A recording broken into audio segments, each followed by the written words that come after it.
In today's painting class, we made a diorama and we painted from it. And as many of you know, I'm a huge fan of cutting snowflakes. And so the idea is to choose 3 colored pieces of paper, construction paper, and take one of them and fold it. And you can do this there's a lot of creativity here, but you could fold it in half and then fold it again maybe. And the idea is to cut out a bunch of shapes, make it however complicated you'd like it to be, have fun with it.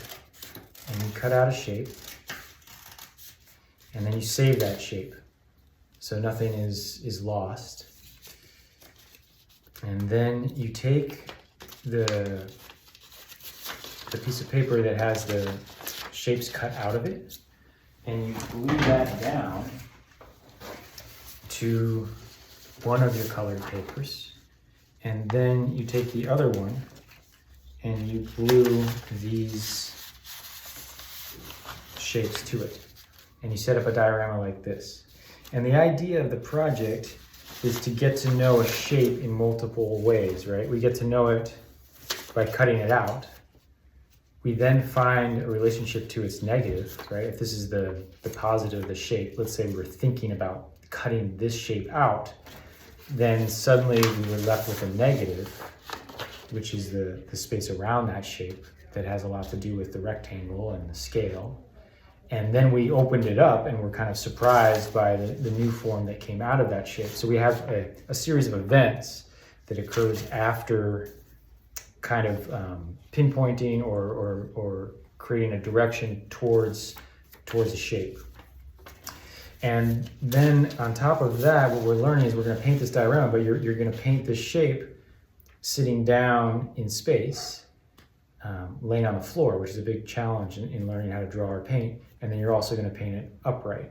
So you get to experience the shape in many ways. And that's a great thing to do. And on top of that, you have something that's kind of boring in a way and allows for subtlety. So you can spend some time trying to match these colors of these solid pieces of paper.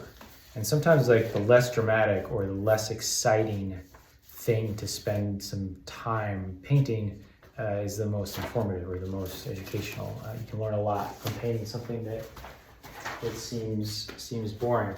So this is the diorama I had set up, and then this is the demo painting that I've been working on throughout the class.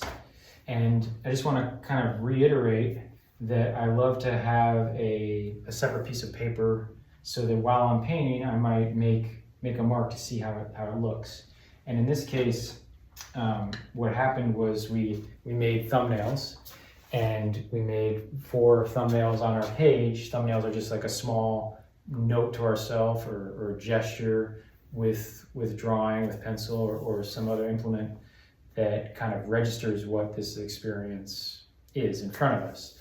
And I used the metaphor of like taking down a message. Like let's say somebody calls and you say, oh yeah, I'll be right there. This person called, could you please, just some kind of note to yourself. So when you go to make these thumbnails, you don't have to kind of lock in too much. It's more just like, oh, what does this shape look like? And you can just make a note to yourself about that shape, or what if I put that shape to the left, or what if I put it to the right? What if I zoom out or zoom in? So you don't have to get too carried away with it. And I've had some students that just want to get to painting, and so there's no reason to kind of wait too long to paint if you just need to make some notes to yourself. That kind of will make the painting process easier, just to kind of introduce yourself to your subject. And I guess the other thing to say is that like the whole idea of taking something simple like snowflake technology, right, a classically kindergarten or first grade idea, is actually a very beautiful idea. And in the history of painting and drawing, like if we look at the Renaissance or someone like Michelangelo, those paintings, the frescoes were made with something called cartoons, I believe is the pronunciation. And basically they would draw something on a piece of paper. And I think during that time they had the wheel device that has the points on it. And you would wheel that thing kind of along your line, like let's say this is pencil on this paper, You would wheel along that line and it would puncture holes. And then you would hold that piece of paper up with the punctured holes, and you would have some charcoal in a bag that was permeable, that had the charcoal could pass through, the charcoal dust. So it was just kind of like a pillow of charcoal, and you would pad the paper, and the charcoal would transfer through those holes onto the fresco, the wall surface where you were then going to paint. So you had a tracing of your drawing that is not in reverse, actually, which is interesting. So it's a way of transferring information onto another surface in order to paint, to depict something. And that's a fundamental part of painting, is transferring information from one place to another, whether it's from your memory, from a story, or from a drawing to then a bigger surface or another surface. That game of telephone is integral to the process of making art a lot of the time. And so I wanted to reiterate that. And then a lot of times you might be able to see that some of those paintings, they look like there's another figure sitting across from the other figure. So the technology or the mechanics of this idea of tracing the figure onto a wall allowed for kind of mirroring another figure facing that figure. So this idea of mirroring and symmetry is kind of built in to tracing and making images in general. So I just wanted to share that as kind of another part of this project that's built in. And on top of that, there's traditions such as this tradition in Mexico of cut paper. And it's really exciting to be able to kind of engage with that. So yeah, that's the project.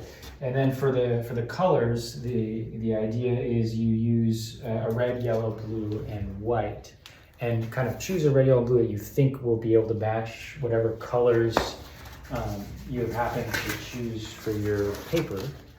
So, and then just spend a lot of time. Don't start reaching for more colors than that. Spend time just trying to get as close as you can with the blue that you have, and you will get a lot back from that labor, from that work, and try to get the best green that you can, as close as you can, and allow the painting to be an accumulation of mistakes. Like, it's kind of just a pile of mistakes where you try to find your orange, and you mark it up there, and after a while you say, it's not quite making it feel as real as it could be if the orange was lighter or darker, and then kind of allow this process to show, maybe, or allow the mistakes to help you find solutions.